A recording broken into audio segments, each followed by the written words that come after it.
So ito po yung sunod, mga kababayan. Ito po ang masakit, mga kababayan, na buwelta ni Jam Magno kay Sara Duterte. Ano ba yung buwelta ni Jam Magno? Mga kababayan,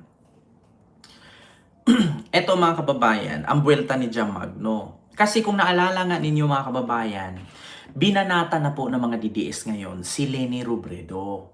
At alam ko na ang target nila ngayon si Leni. Ito naman mga DDS kasi, mga tanga-tanga naman kasi ito mga kababayan, hindi naman natin maitanggi. 'Di ba? Bandung man, mega love shoutout po.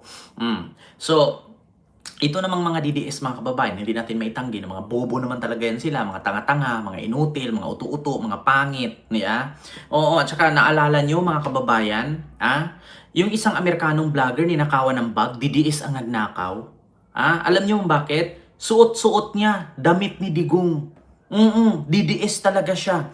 Alam niyo yung vlogger na nawalan ng bag na Amerikano? Ninakaw yung bag niya, buti na lang may GPS yung bag, nakita dun sa cellphone. Tapos ang suot na damit, bring him home, Duterte.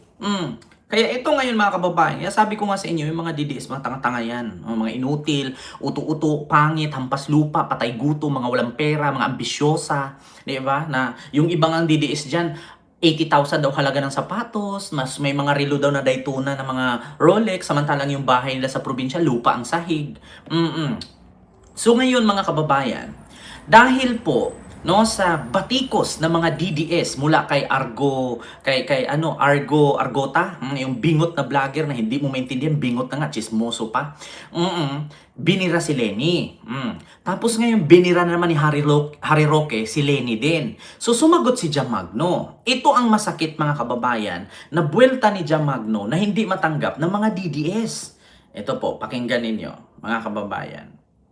Wait lang ha. Di, kadaan na gina siyang gabas. Ito Ayaw na ko ninyo sige hilab kay si Lenny nga gabas. Di, kadaan na gina siyang gabas. Jay. Unahan ninyong idol nga gusto magpresidente pero may abilidad. Kay si Lenny bahalag magbas, gatrabaho. Ninyong idol?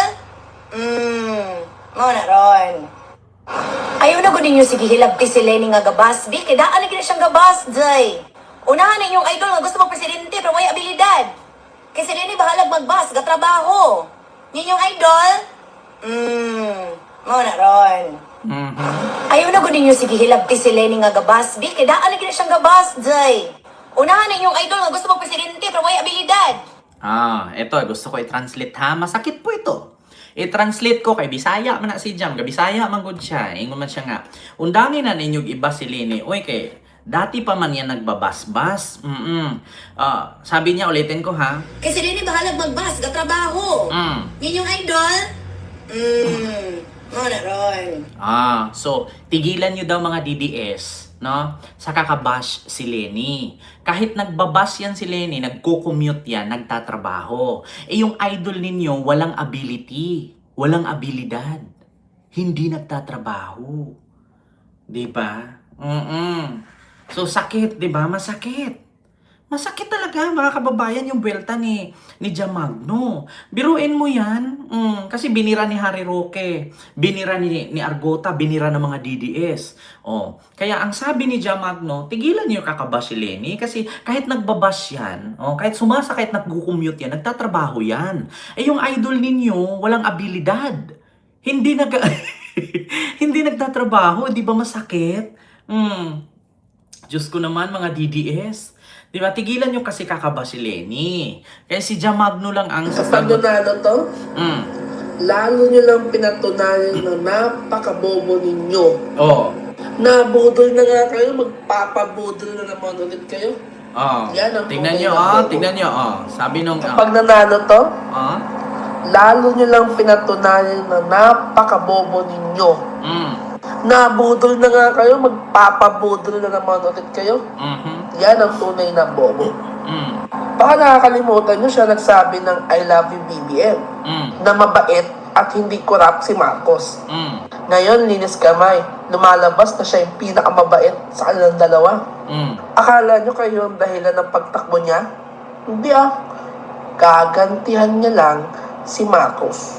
Sino ba kayo para paglingkuran niya?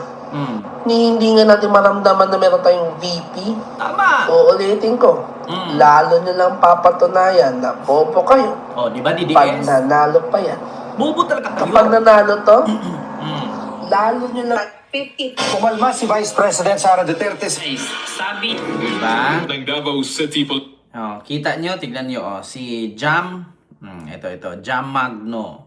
Oh, kasi sa totoo lang mga kababayan, to Lenny Robredo.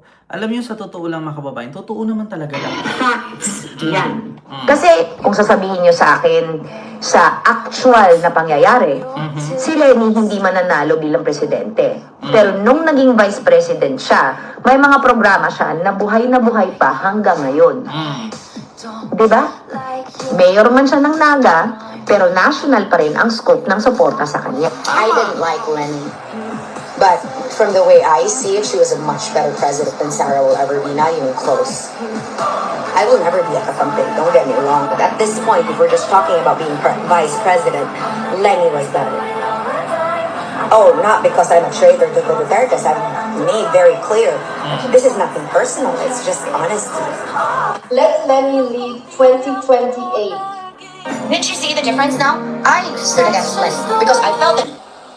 And that was what the impeachment proceedings were for her to be accountable for the things that she did so publicly that you all want us to pretend never happened.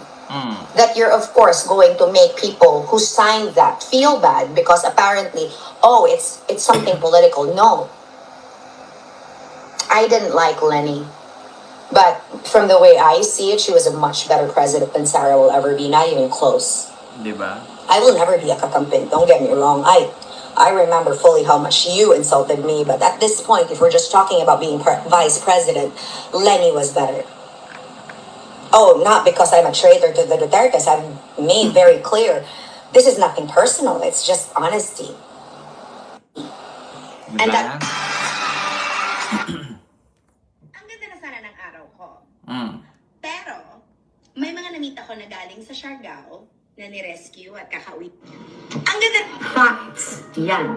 Kasi kung sasabihin nyo sa akin, sa actual na pangyayari, si So we are going to replace our calm, collected president who wants to stop this corruption with a vice president that throws tantrums more than she works. I didn't like Lenny. But from the way I see it, she was a much better president. Punang-puna kayo sa president. I didn't like Lenny. Ang ganda. I'm very honored that she finally said yes to our... Ito pa, mga kababayan. Yung isa sa kanilang sinasabi na ito yung hindi mawala or mabura sa isipan ng taong bayan. Kung paano si Lenny nakilala. Ito po, mga kababayan. Hindi pa si Lenny mayor, hindi pa si Lenny vice president. Ito na po siya.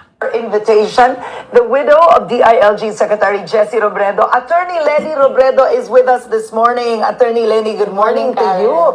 Good morning to all the televiewers. I'm sorry for being late this morning. But I was gonna say, this is your first time to enter the ABS-CBN compound, is it? Not really. Not really. My husband came over for some interviews and I accompanied him. In the past? Yes, yes. Okay, but for an interview, this is your first time to sit on an ABS-CBN set. Yes, my first time. Pakinggan All nyo, right, ha? and you came, I want the public to know why you were late.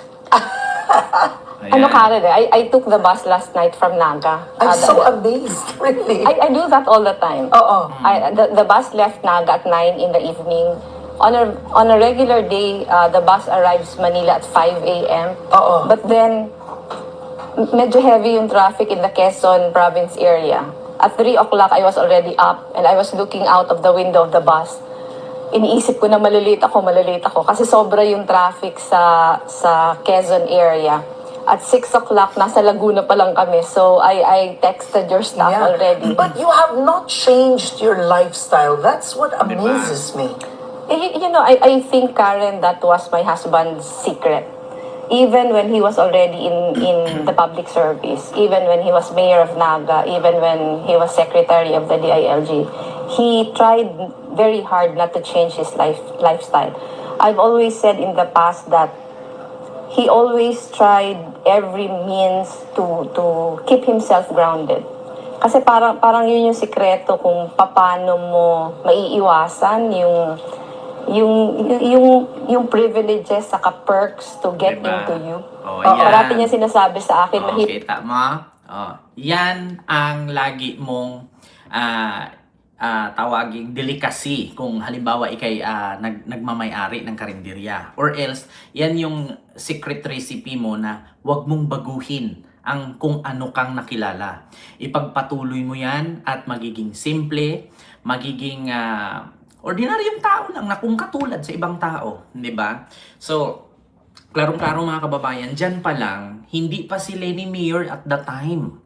Asawa pa lang niya. Hanggang sa naging DILG Secretary si JC Robredo, ayan, nagko-commute pa rin siya. Biruin nyo Biruin nyo. Mula siya doon, 9 in the evening, alas 9 ng gabi. Galing siya ng Naga. Dumating siya sa Maynila, alas 5 ng umaga. Diba? Kasi actually 12 hours po ang biyahe, no? From Bicol to Maynila. So ngayon mga kababayan, inamin niya mismo sa interview ni Karen Davila na late siya kasi nagbabas siya. So yan daw ang sinabi at bilin ng kanyang asawa na wag baguhin, no? Kung ano ang nakagisnan, kung ano yung ginawa niya, manatiling siya. 'Di ba? Kita niyo mga kababayan, diyan pa lang makikita mo na paano to naging corrupt. Diba? Kasi ang sabi nila, lutang, di ba? Walang alam, sabi ni Digong, fake vice president, sabi ni Sara. Pero kahit sabihin nyo mang ganyan, si Leni, nagtatrabaho. Either kahit malate ka, pumupunta sa direksyon na kung saan siya pupunta. At saka take note mga kababayan, kung usapang korupsyon, wala kang makita. Wala kang makitang korupsyon kay Leni, kahit isang issue man lang. Kung naalala nyo noon, pinagbintangan pa nga ni Digong yung kanyang asawa na drug lord daw sa Naga. Oo, si JC Robredo. Paano ka nagkakaroon na drug lord ka sa Naga? Kung makita mo si JC Robredo, nakapaa lang yan, nakachinelas lang yan. Actually, mga kababayan, since nung tumakbo si Leni Robredo, at naglaban sila ni PBBM bilang Vice President noong 2016. Doon ko nakita ang talambuhay ng asawa ni Leni na si JC Robredo. Nung mayor na siya, nakachinelas lang. Nakachinelas, nakashort.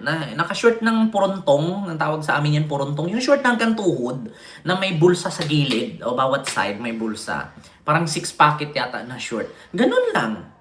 Ganun lang kasimpleng tao.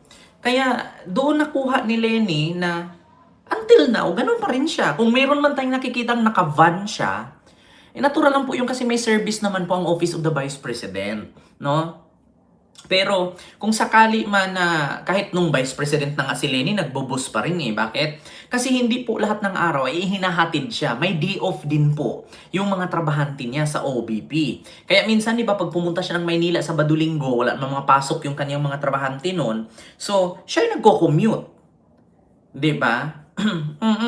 Kaya yun ang nangyari mga kababayan na dyan pa lang sa tawag dyan, itong secret recipe ni Leni, kaya siya minahal ng tao. Kaya sabi nga ni Jamagno, kahit mayor siya ng Naga, pero yung suporta ng tao sa kanya pang national, kahit local mayor lang siya, ang support ng tao pang national pa rin. Kasi hinahanap siya ng Gen Z. Not only Gen Z, hinahanap siya ng mga lola, hinahanap siya ng mga nanay. More on kasi supporter ni Leni, kababaihan. Hindi natin maitanggi yan. Kabataan, kababaihan, nanay, lola. More on lahat talaga dyan kay Leni. Kaya kahit nasa Naga siya ngayon, kapag nakita niyo siya sa TV, kapag nakita niyo siya sa balita, ang isipin agad ng tao. Ako nga, pag nakita ko si Leni, maalala ko yung tugtog na rosas Diba? Ang maalala ko sa kanya yung tugtog na rosas. Pero alam nyo, pag nakita ko si Sara, nabuburyong ako, sarap basagin yung cellphone, sarap ibato yung TV. Oo, kasi wala namang, Diyos ko, pag nakita nyo si Sara, ano bang naaalala ninyo? Yung putang ina mo, Lisa Marcos, Bongbong Marcos, Martin Romualdez, yun ang naaalala ko Pero kapag si Lenny, nakikita ko, ang tugtog agad na, at hindi ko may papangako ang kulay rosas. Yan agad ang maalala ko na kanta na parang sumasakit yung dibdib ko. Ayun na maririnig kong agad na tugtog eh. Pero pag si Sarah, nakikita ko nagsasalita, putang ina mo, Bongbong Marcos, Lisa Marcos, Martin Romualdez. Yan agad ang maaalala ko. Tapos pag nakita ko si Digong, ang maalala ko agad, sabihin mo, saan siya dalahin? Tangina ka. Tapos pag nakita ko naman si Basti, ang akong amahan, gilubong ang imong amahan, pero ang akong amahan, imong gipapresyo, tangina ka. Nung nakaraang araw nga lang, binanata ni Baste, si PBBM. Anong sabi ni Baste? Si Marcos doon, buang-buang, nakakahiya, kaulaw ang yawa. Sabi niya, nagpakaulaw ang yawa, pumunta sa UN, natulo ang sipon. Ganyan sila kung mamuna, akala mo mga perpekto. Kung tatanungin mo sa Davao, nung hindi pa siya mayor, gaano siya kabrumbado, diba? Sino bang hindi nakakilala dyan? Kung makapuna kay Marcos, buang daw si Marcos, gapakaulaw lang daw sa UN, tulo ang sipon. Diyos ko, may vlog nga kay dalawa ni Ellen Adar na puro kay sabog eh. Kaya sa totoo lang, hindi nakakalimot ang mga tao sa Davao at sa Mindanao, baste kung sino ka. Kung makapuna ka kay PBBM, akala mo perpekto ka. Yung baha mo nga lang dyan sa Davao, hindi mo marisolba, kaliit lang ng Davao, parang Santa Mesa lang yan. Hindi mo marisolba-resolba. Tapos yung presidente, pupunain mo. Pasalamat ka kasi mayor ka lang. Pero pag ikaw ang naging presidente, baste, nako, mga yayat ka, hahaba lalo yung baba mo. Pag ikaw naging presidente. Diba? Ganun yun, mga kababayan. Ang lakas nila manglait pag sila nabalikan. Aba, galit. Lakas nilang bumira. Tapos pag sila binilitahan, katulad yan, binira ni Baste si PBBM na nakakahiya daw. Nagpakaulaw ang yawa. Sabi niya, nagpakaulaw ang yawa doon sa UN. Baga, ispit-ispit sa UN pa. Tapos gatulo ang sipon. Sabi niya doon sa dahig. Tapos pag narinig ni Yussi Claire Castro yan, pag sinagot yan ni Yussi Claire Castro, sasabihin na naman nila, ginigipit kami. Ginigit-git kami ng palasyo. O tignan nyo, ginaganyan-ganyan kami. Sila naman unang bumira. Sila naman yung unang may buwelta. Kaya nga, sa totoo lang, kapag makita ko yung mukha ni Lenny, maalala ko agad yung, at hindi ko may papangako ang kulay rosas. Pero pag nakita ko si Sarah, putang ina mo, Lisa Marcos, Martin Romualdez, Bongbong Marcos. Yun agad ang makikita ko. Putang ina. Huwag kang mag-alala, ma'am. May nakausap na ako, ma'am, na pag ako pinatay, patayin niya si Bongbong, si Lisa at si Martin. No joke, no joke. Yan agad ang maaalala ko. Yung bastos na bunganga. Pero pag si Lenny, wala kang mapuna. Ano mapuna mo kay Lenny? Bukod sa sabihing lutang, bukod sa sabihing lugaw, kahit sabihin mong lutang, kahit sabihin mong lugaw yan, at least pag yan ang umupo, hindi ka nanakawan. Kung i-compare mo naman kay Sarah, pag si Sarah ang umupo, hindi nga lutang, hindi nga lugaw, pero magulat ka, nawalan ka na. 'Di ba? Totoo naman. Ano mo yung lutang? Yung lutang, pagkalabitin mo yun, oy ma'am, ano ba iniisip mo ma'am? Ito ma'am, mag-umpisa na tayo. So, mag-back to the main point agad yan. Yung pangiti-ngiti lang, hindi mo maranasan na piniki na pala lahat ng dokumento, wala ka ng pera. 'Di ba? Alin ang mas delikado? Yung magkaroon ka ng presidenteng lutang, pag kinalabit mo, babalik ulit sa isipan? O yung magkaroon ka ng presidenteng hindi nga lutang, pero piniki naman lahat ng resibo? 'Di ba? Mas lalong delikado yun. Biruin mo, meron kang pondo dyan. Pondo ng Pilipinas, 500 trillion. Magugulat ka yung 250 trillion dun. Nawala. Tapos may resibo. Tapos pag hinanap mo anong binili, basta may resibo, yun na yun. Di ba? Delikado, di ba? Saan mo ginamit yung 250 trillion? Ayan, resibo. Ano bang ginamit? Ano yung resibo niya? Basta yan yung resibo. Di ba? Yan ang problema, mga kababayan. Diba? Mas delikado talaga. Kaya sabi nga ni Jamagno, itigil nyo na kakabash si Lenny. Kasi kahit i-bash nyo yan si Lenny, noon pa naman yan, nagko-commute na yan. At least kahit nag-commute yan, pumapasok at nagtatrabaho. Yung idolo ninyo, walang abilidad. Walang kwenta. Sa madaling salita, walang silbi. Diba? Masakit man pero totoo. Oh, di ba? Oh, Diyos ko, mga kababayan. Oh. Kaya nga,